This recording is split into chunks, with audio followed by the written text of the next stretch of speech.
Graça e paz, Deus abençoe a todos. Nós iniciamos falando do Antigo Testamento, sobre o Pentateuco, e o primeiro livro do Pentateuco, ou o primeiro livro da Torá, é o livro de Gênesis. No capítulo 1, verso 1, diz: No princípio Deus criou os céus e a terra. Ponto.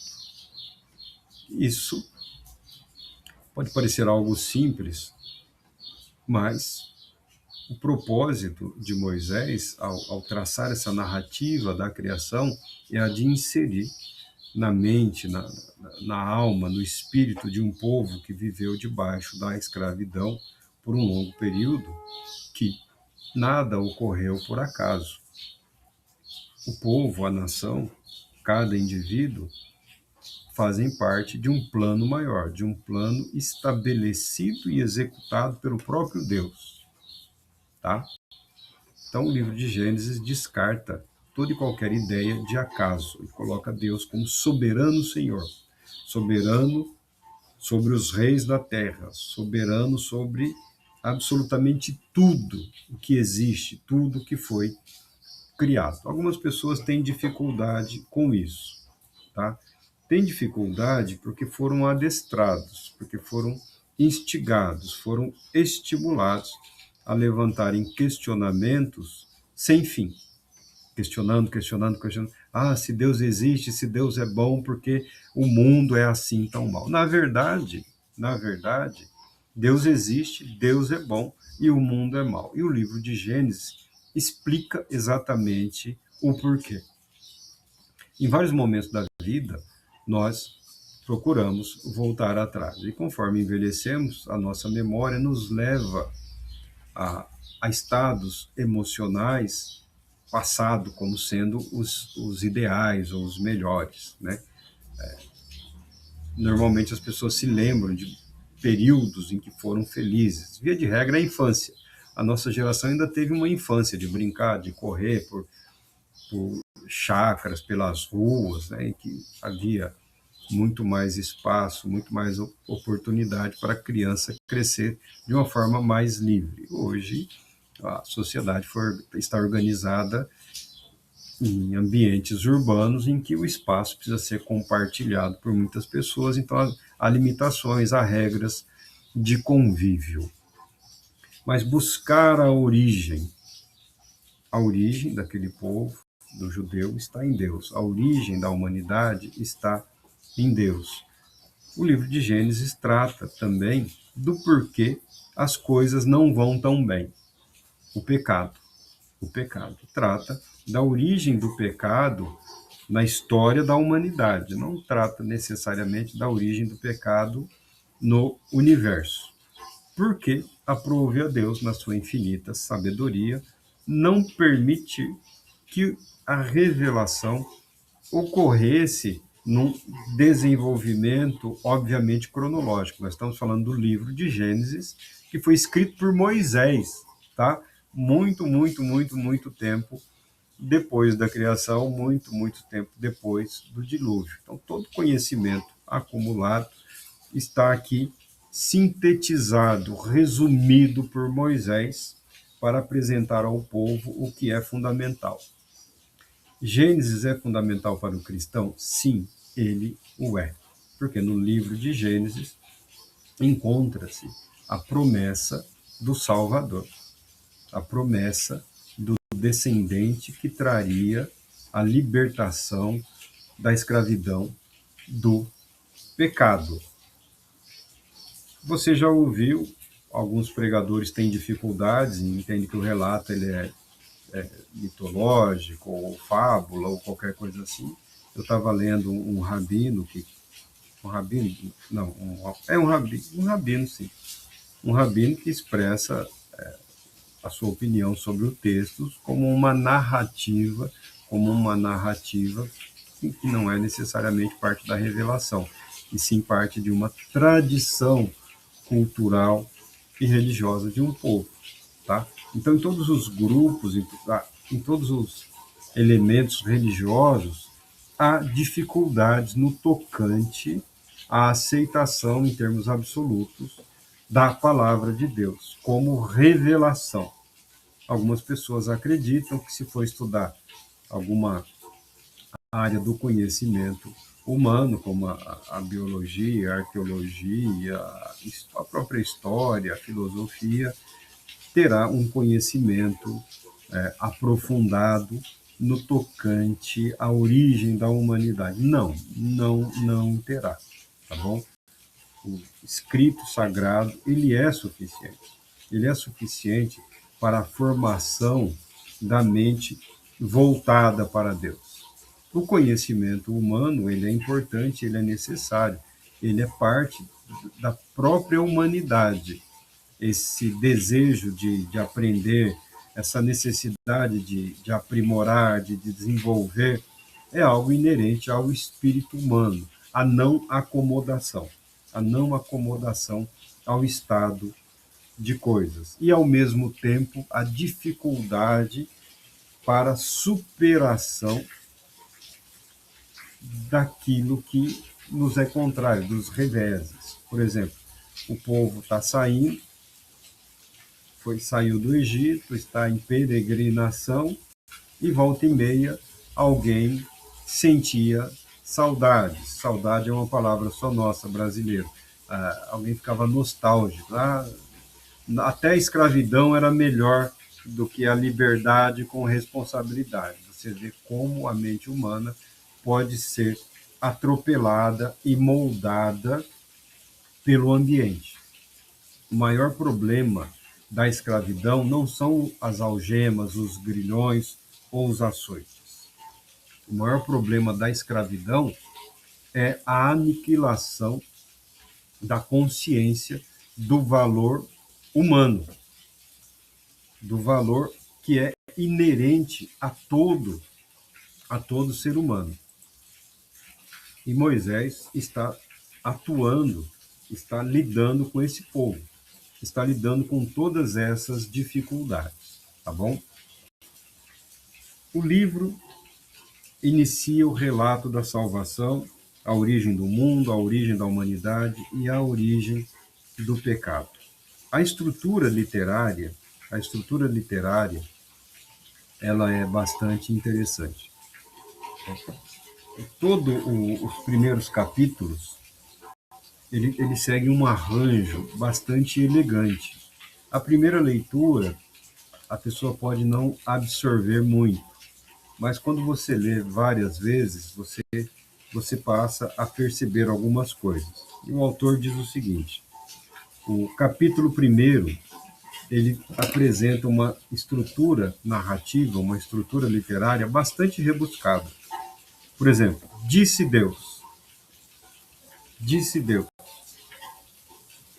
Ocorre 9 vezes aqui no, no primeiro capítulo. Tá? Ocorre 9 vezes. Os místicos falam que são 10. Né? Eles falam dos 10 ditos, as 10 palavras, as 10 ordens criativas. Subentende-se que no princípio criou Deus os céus e a terra, é o primeiro, seria o primeiro dito, seria o primeiro.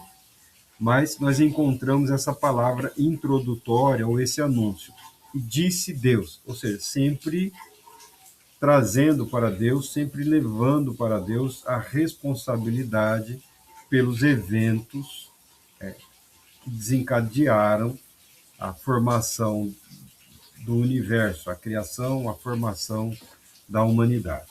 Tá? Depois de um anúncio, há também uma palavra de ordem criadora. Haja luz. Haja. Uma ordem. Há também uma palavra para sintetizar o cumprimento. Aquele que decide, aquele que ordena, é o mesmo que executa. Então, o texto diz: e assim se fez. Vamos ler aqui um versículo e você vai perceber. O verso 3. E disse Deus: haja luz. E houve luz. Tá bom? A palavra de Deus, ela nunca se perde. A palavra de Deus, ela não tem o propósito de ser uma ilustração. A palavra de Deus, como nós a entendemos, aceitamos, ela traz consigo o poder criador, o poder de trazer à existência aquilo que jamais existiu e que não pode, de nenhuma maneira, existir por si só, por si mesmo. É isso que o livro de Gênesis está narrando, é isso que o livro de Gênesis está decidindo. Uma palavra descritiva de cumprimento, e assim se fez, e uma palavra descritiva de nomeação, chamou Deus, e Deus os abençoou, Deus nomeou, tá? E uma palavra de avaliação e aprovação, e viu Deus que isso era bom. Uma palavra final de estrutura temporal, houve tarde e manhã, o primeiro dia. Aí, quem quiser dedicar tempo a tentar compreender os dias criativos ou os dias da criação, boa sorte, é uma jornada bastante interessante. Via de regra, eu prefiro entender como o tempo necessário. Quanto durou esse dia criativo? Olha, esse dia durou o tempo necessário para a execução da palavra de Deus. Na verdade, não importa se foi instantâneo ou se houve um desenvolvimento que pode ter levado milhões de anos até que a terra, a criação, produzisse aquilo que Deus ordenou. Por que isso não é relevante? Porque até o advento do pecado, o tempo não significa muito, tá bom? O tempo não é relevante, porque o fator morte está limitado. Nós estamos falando de um período de tempo em que a humanidade, o próprio universo como criação, ele está voltado para Deus. E voltado para Deus, ele não definha, ele não se decompõe, não se deteriora. Deus é o criador e Deus é também o preservador.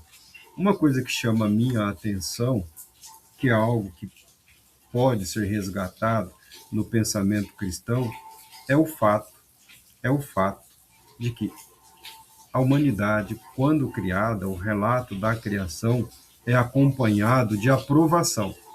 É acompanhado de aprovação. A Bíblia declara que tudo que Deus criou é bom. É bom. Foi criado com vistas a esse propósito, com vistas a esse objetivo. A criação revela, em parte, o caráter do seu Criador. A bondade, a justiça e a santidade. Por que eu falo isso? Eu estava aí lutando com algum material sobre aconselhamento, e você ouviu isso, você ouve nas igrejas, você até fala sobre isso. O homem sem Cristo. Aí tem aquela lista lá de tudo que é a humanidade sem Cristo. E você vê que é uma lista bastante negativa. E você não conhece nenhum ser humano que consiga ser tão mal quanto toda aquela descrição. Então, essa maldade ou essa malignidade da humanidade não redimida não corresponde necessariamente à humanidade criada por Deus, tá bom? A humanidade criada por Deus foi com vistas à expressão da bondade de Deus. Tudo que Deus criou é bom, ou muito bom. Deus não fez nada mal feito.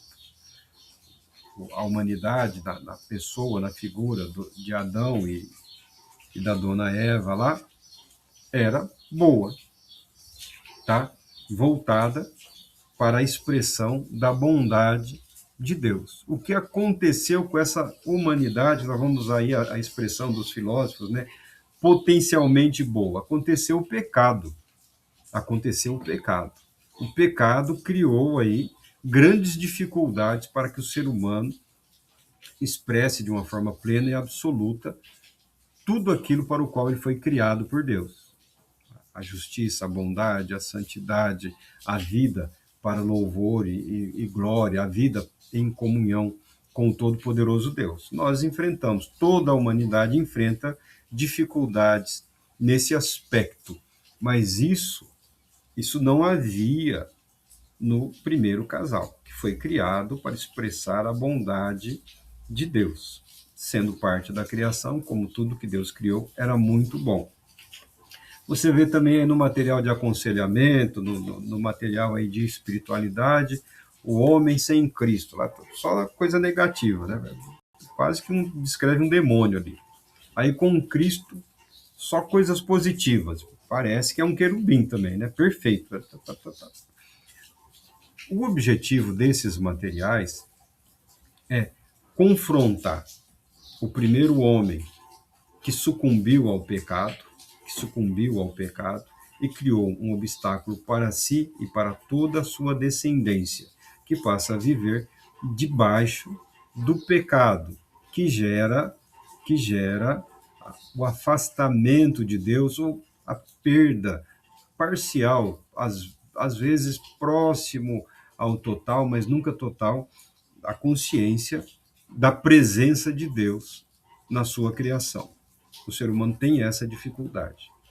É algo inerente ao ser humano. Está aí a religiosidade, a espiritualidade, para ajudar as pessoas a superarem essa dificuldade. Está aí Cristo Jesus, o Redentor, para nos resgatar desse fracasso, desse tropeço, dessa condenação, porque o pecado traz a morte.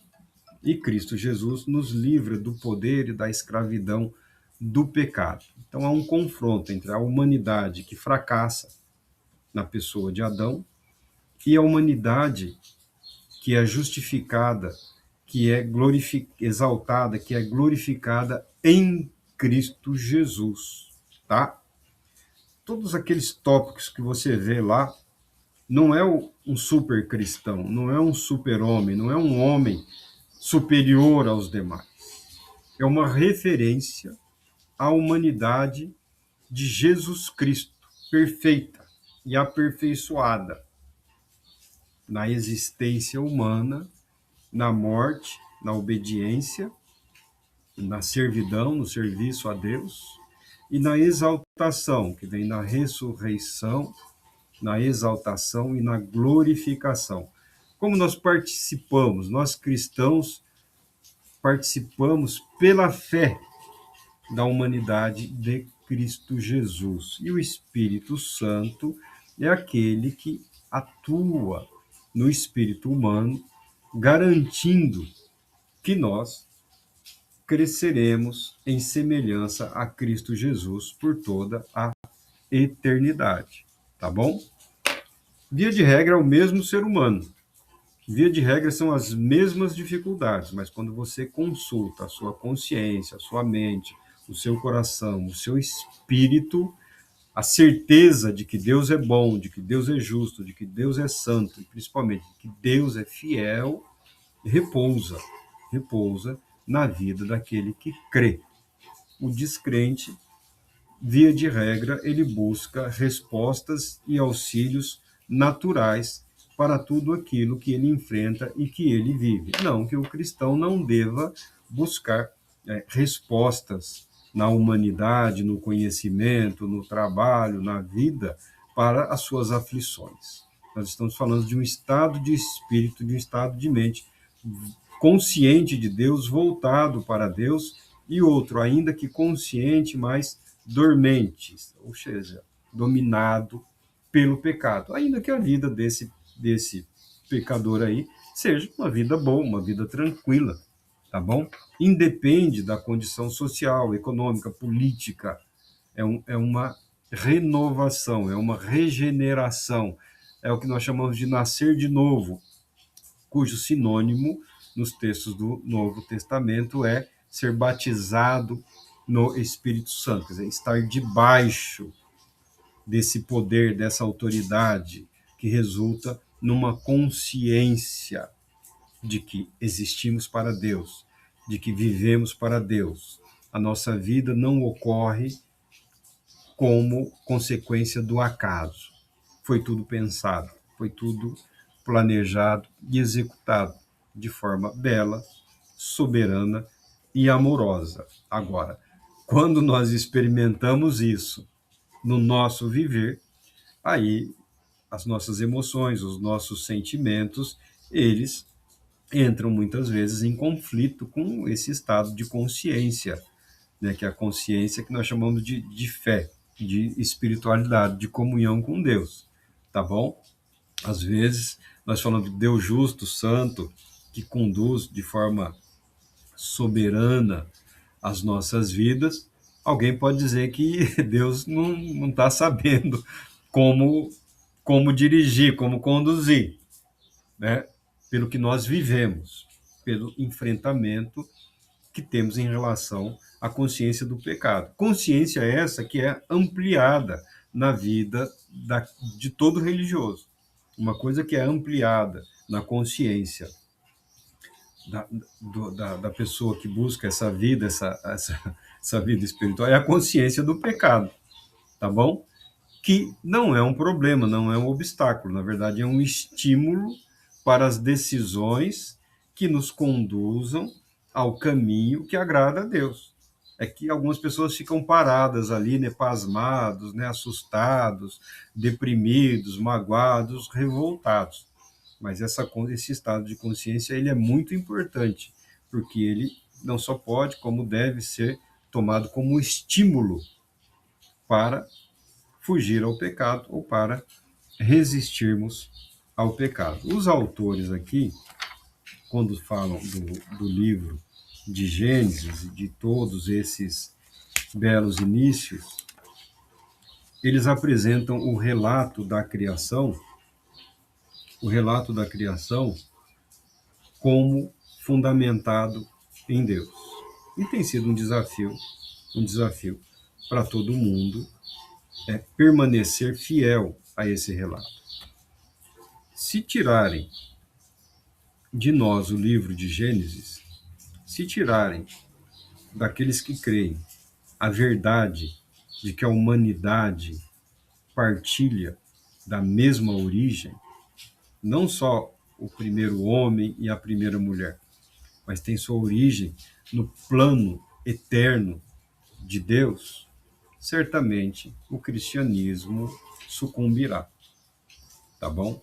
Um cristianismo sem o livro de Gênesis é um cristianismo debilitado, altamente fragilizado. Vamos ver aqui o belo texto que o autor aqui escolhe. Plantou o Senhor Deus um jardim no Éden, na banda do Oriente, e pôs nele o homem que havia formado. Do solo fez o Senhor Deus brotar toda sorte de árvores agradáveis à vista e boas para alimento, e também a árvore da vida no meio do jardim, e a árvore do conhecimento do bem e do mal. Esse Éden aí, esse Éden, alguns identificam como uma região próxima a um sítio arqueológico lá no Iraque, que eles chamam de Eridu. É uma das mais antigas achados arqueológicos, um dos mais antigos achados arqueológicos. Alguns entendem que o Éden ficava ali, naquela região. Éden certamente é uma referência a esse espaço, a esse ambiente criado pelo próprio Deus, tá bom? Onde ele ficava é difícil ao garantirmos que tenha sido naquela região. A Bíblia cita alguns rios, mas não 4 rios, tá? E uma região protegida por 4 rios. Tá bom, mas 2 existem. E nós sabemos que o curso dos rios pode mudar ao longo da sua história, da sua existência. Alguns deles são conhecidos há milhares de anos, mas nós não sabemos ao certo quantos milhares de anos nós podemos realmente considerar. E esses rios podem ter recebido os nomes em decorrência dos rios originais, aos quais a Bíblia se refere, tá bom? Ah, mas desde que se conhece, tá, desde que se tem conhecimento da história da humanidade naquela região, esses rios têm esses nomes aí, ou os seus similares. Mas isso não significa necessariamente que esses sejam os rios originais dos quais o livro de Gênesis fala. Moisés certamente usou uma referência conhecida, uma referência lógica, tá? Rios ou região rica, de riqueza, de fartura, né, de prosperidade, tal qual as que existiam, tá? Mas se você quiser ficar com os dois rios que estão lá, tudo bem, não há mal nenhum, tá? Mas há quem encontre conceitos do Jardim do Éden como um pouco mais ao oriente do que esses achados arqueológicos aí. Você pode pegar aí o material de arqueologia, não mudou nada, no, quase um século aí, é o mesmo material, as mesmas referências, tá bom? Conforme as pessoas vão estudando aquele material lá, eles vão acrescentando uma ou outra história, um outro achado. Mas o fundamental no livro de Gênesis é isso daí, a identidade de um povo, a identidade de uma nação, a identidade da humanidade, como uma única humanidade. Somente por isso, toda a humanidade pode ser objeto de salvação pelo Deus Todo-Poderoso, por um único mediador entre Deus e a humanidade. Não estou dizendo que todos os homens serão salvos, a questão não é essa. A questão é que todos os seres humanos são alvos, são objeto da salvação de Deus em Cristo Jesus. Deus não excluiu absolutamente ninguém. Você e eu fazemos parte do plano e do propósito de Deus. Deus Todo-Poderoso te